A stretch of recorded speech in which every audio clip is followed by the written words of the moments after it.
Manuel Romo Sánchez. ¿Quién es él? Es un varón dedicado por varios años a la investigación histórica, aunque sin tener estudios académicos en el área. Lo reconoce con mucha modestia en sus antecedentes curriculares. Ha escrito varios libros. Uno de ellos es Diccionario de la Brujería en Chiloé. Interesante. Seguramente vamos a hablar de él, pero más adelante. Ahora otros afanes nos interesan. Otro libro es Prisión de los patriotas chilenos en la isla de Juan Fernández. Y recientemente, el libro que nos ocupa en esta oportunidad en Radio Arcoíris. Fue masón el Papa Pío IX. Desde el año 2003 a la fecha, edita una revista digital con el título de Archivo Masónico, en cuya página vuelca todas sus investigaciones sobre la historia de la masonería chilena en el siglo XIX fundamentalmente. En esta revista ya van 25 ediciones que usted la puede obtener visitando la página web www.manuelromo.cl. Manuel Romo Sánchez fue director del Museo Masónico de la Gran Logia de Chile entre los años 2004 y 2010.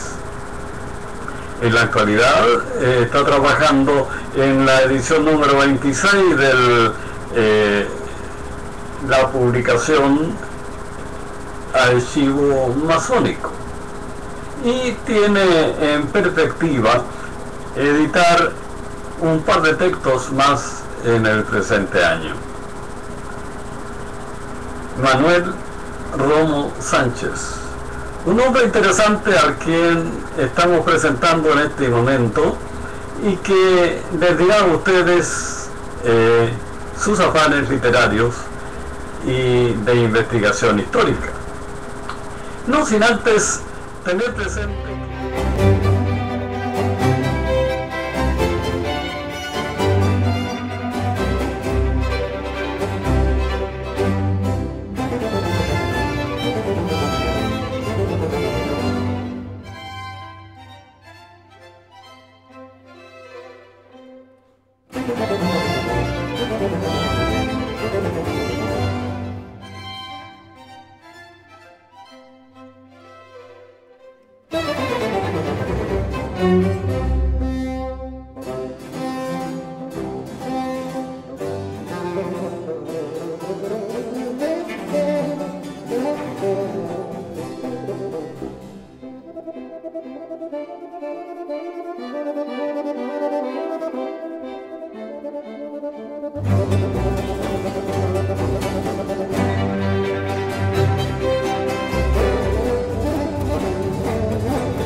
¿qué me entretuvo a hacer esta investigación? Es una pregunta muy interesante, porque tengo que explicar algunas cosas. Primero, a mí me ha interesado mucho la historia de la masonería, una institución poco conocida, sobre todo en el siglo XIX chileno, fruto de que sus propios archivos se quemaron y fueron destruidos por terremotos, por incendios sucesivos, en 3 oportunidades. Entonces busqué fuertes alternativas para conocer la historia institucional. Me fui a los periódicos del siglo XIX, a los archivos notariales de las 4 ciudades donde existió la masonería en esa época, que fue Concepción, Valparaíso, Santiago y Copiapó. Pero fruto de estos afanes, que todos los hice con el interés de publicar un diccionario biográfico de masones chilenos del siglo XIX, fueron surgiendo otros temas muy interesantes. Producto de esto, creé mi revista Archivo Masónico, que ya lleva 25 números publicados y alrededor de 750 páginas con investigación de primera fuente. Entre las cosas que encontré, hubo algo que me llamó mucho la atención.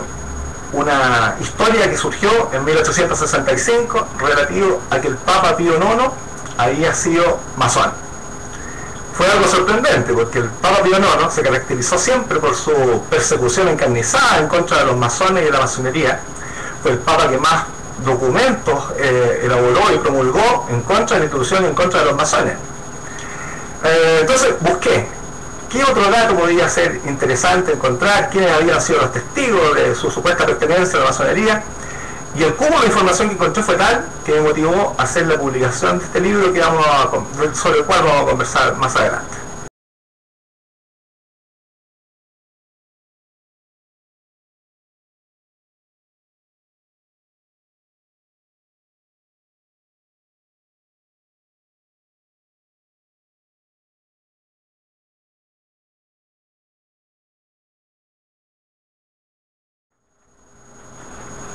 Manuel, una de las novedades que nos puedes aportar a los auditores de Radio Arcoiris, que se anuncia que viene una delegación apostólica a Chile.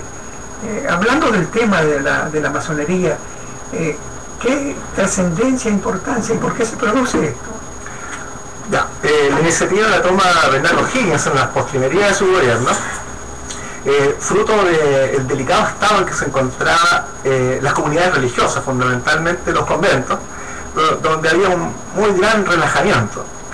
Entonces él quiere poner orden en la iglesia. El obispo que tenía en ese momento, Rodríguez Zorrilla, era enemigo, como era enemigo el Vaticano, del movimiento independentista latinoamericano. Ellos propiciaban el retorno al seno del trono español de las colonias, que se terminara con estas campañas revolucionarias independentistas y que se respetaran los derechos que el soberano Fernando VII tenía sobre América.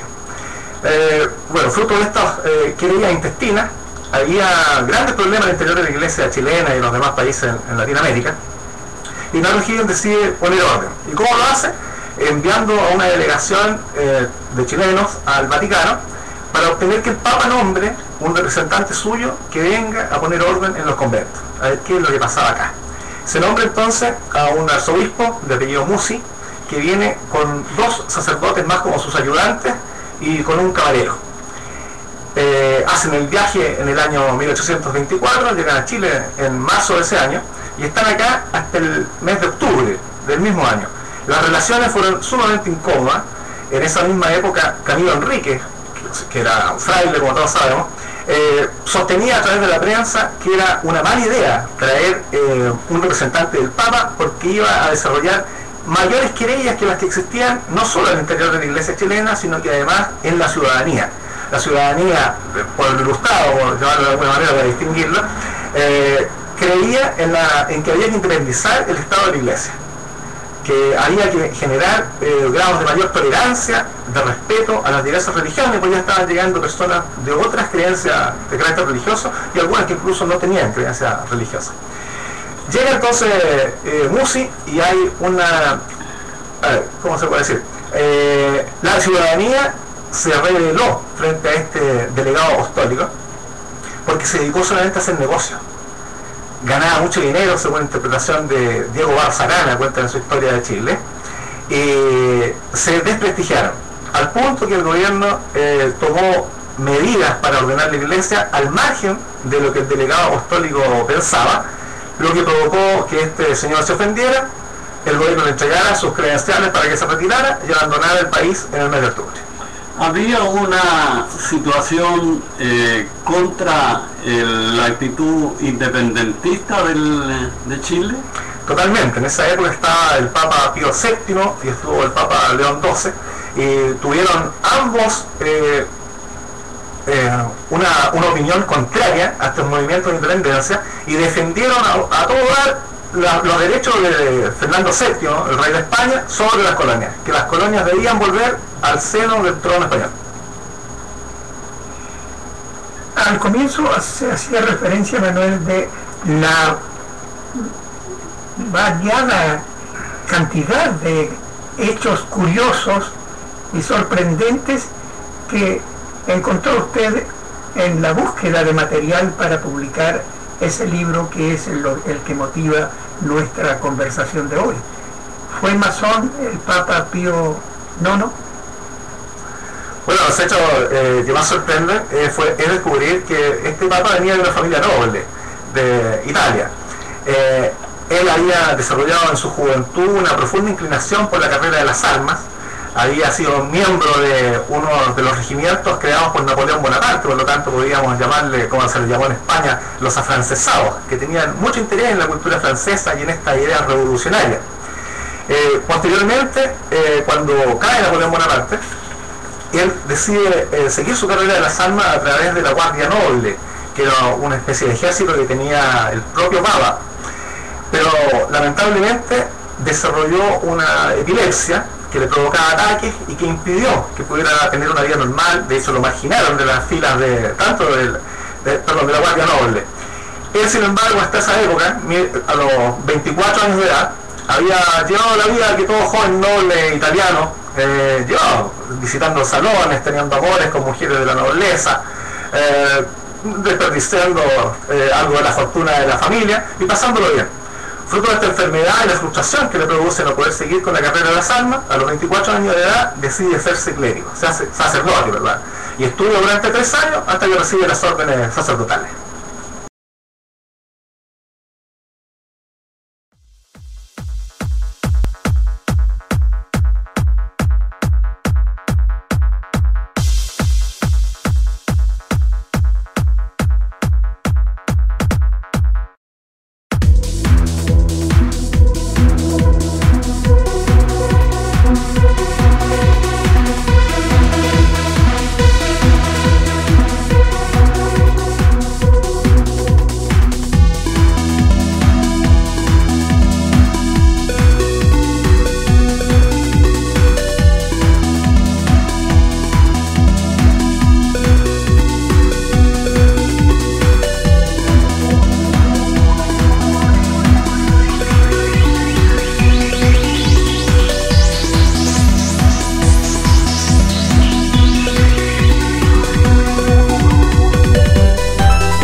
Nos encontramos en el pleno periodo independentista. ¿La masonería tuvo algún rol especial en esta actividad de los pueblos americanos?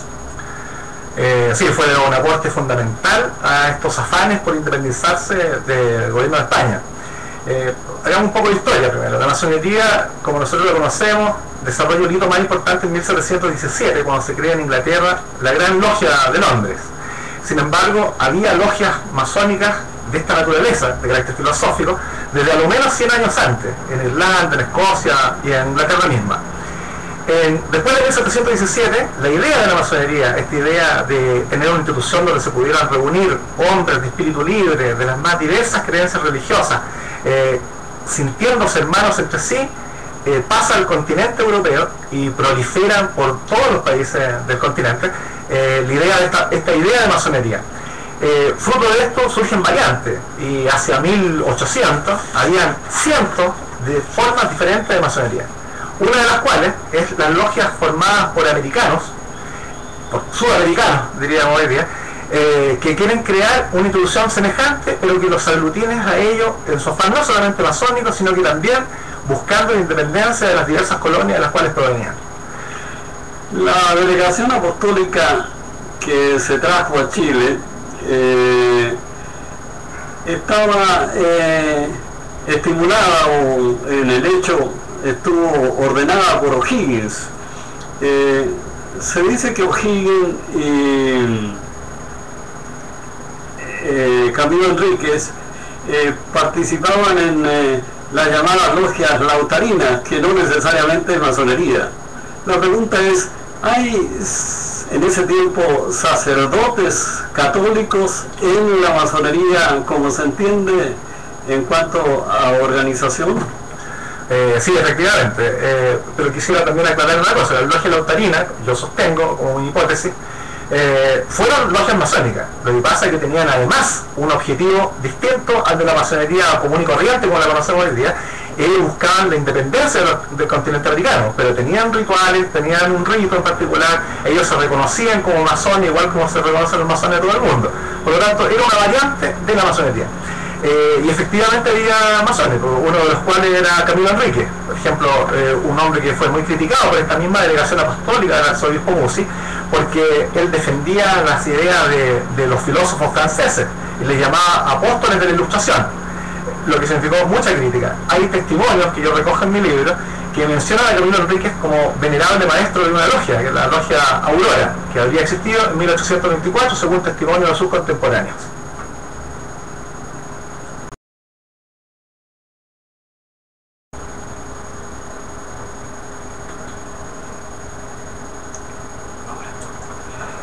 Manuel, hemos andado rondando con su compañía aquí en la radio el quehacer de la masonería, la existencia de la masonería, e incluso el tema que provocó la publicación del libro sobre el Papa Pío IX, si era masón o no. Bueno, pero había logias masónicas por esa época en Chile. Sí, efectivamente, la logia lautarina a la que ya nos referimos, ¿sí?, existió desde cuando comienza la Patria Nueva, en 1817, y dura hasta que se va el Ejército Libertador a Perú, o sea, de 1817 a 1820. Ahora, en 1824, los contemporáneos de esta delegación Musi afirmaban que existía una logia que se llamó Aurora, cuyo venerable maestro había sido Camilo Enríquez. 3 años después, en 1827, existen pruebas documentales que nos permiten afirmar que existió una logia que se llamó Filantropía Chilena, cuyo venerable maestro era posteriormente almirante Manuel Blanco Encalada. Ahora, había gran actividad masónica en todo el continente sudamericano. De hecho, el futuro Papa Pío IX deja testimonio de esto en sus cartas. Habla que hay carbonarios, que hay illuminati, que hay masones y que dirigen todos los gobiernos del continente. En 1804 se había establecido un rito en particular de la masonería, que era el rito escocés antiguo y aceptado, y había proliferado en todas las grandes ciudades de nuestro continente. De hecho, existía ya en Bogotá el Gran Oriente Neogranadino, del cual surgieron logias que se distribuyeron a Lima, Y desde Lima, un capítulo Rosacruz, grado 18 del Ritos Constitucionales aceptado, forma o autoriza la creación de esta logia de filantropía chilena de Blanco Encalada en 1827. Después se produce, por supuesto, un apagón masónico cuando triunfan las fuerzas conservadoras en la batalla de Lircay y todas las ideas liberales, donde estaba inserta, por cierto, la masonería, son aplastadas por la fuerza de las armas por los gobiernos conservadores y no retornan hasta 1850, curiosamente, en la postrimería del gobierno de Bulnes, al comienzo del gobierno de Manuel Montt, que fue un gran persecutor de las ideas liberales, y surge la masonería ya con toda la fuerza que la conocemos hasta el día de hoy, cuando se crea en 1850 en Valparaíso la logia L'Étoile du Pacifique, da origen a la logia Unión Fraternal, surge una logia norteamericana que se llama Bethesda y enseguida logia en Concepción, logia en Copiapó y poco más tarde en Santiago, y la masonería es una institución tan exitosa como la conocemos hoy día. Que bien, esto ya una visión panorámica de esta realidad que se está presentando ya en esa época en el territorio nacional. Hemos estado conversando con Manuel Romo, el historiador, escritor, con muchas condiciones, pero que específicamente en el caso de que lo tengamos con nosotros aquí en la radio, es que le habíamos pedido que comentáramos la publicación de su libro, que dice: ¿fue masón el Papa Pío IX? Esa interrogante en la que todavía sigue agitando la inquietud de nuestro invitado. ¿Fue masón el Papa Pío IX, Manuel? Yo creo que sí. Sus contemporáneos, detractores y apologistas, hablan de la vida que desarrolló este Papa Pío IX. Sus contemporáneos fueron sorprendidos frente al encarnizamiento en que atacó la masonería y surgieron testimonios de muchos de ellos que dijeron cómo este Papa, siendo que fue masón, persigue hoy a los masones. Un mexicano escribió un libro por la misma época en que salen todas estas bulas, estos documentos pontificios contra la masonería, y dice, claro, este es el Papa traidor. Primero fue masón y ahora mandó fusilar a los masones.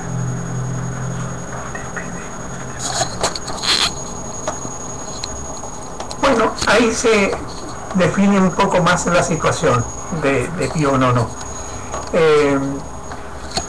Están ustedes participando de la conversación que tenemos en Radio Arcoíris con Manuel Romo, autor del libro al que ya hemos hecho referencia más de una vez en esta conversación que hemos ido sosteniendo en etapas con él, porque el tema de por sí es apasionante, con distintas tonalidades y distintos sentimientos de respeto o de rechazo, de condenación. El tema de la masonería siempre provoca inquietud, curiosidad, y por eso hemos pedido la compañía de un hombre que se ha dedicado a conocer, a estudiar y a publicar cosas que se desconocían de la actividad masónica en Chile desde los tiempos de la independencia.